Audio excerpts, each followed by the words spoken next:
سلفیت رو با مرجعه قاطی نکنه.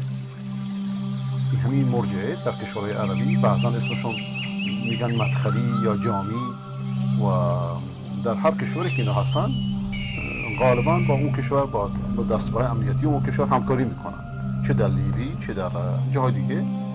و در ایران هم روششون همینه، باشه در ایران نباید اینجوری باشه. ایران دولت مشرکیه. حتی بعضی از اینها در عراق با امریکا همکاری میکردن. اینها را اگه شما سلفی بدونی، برای این روش سیاسی سلف نبوده. و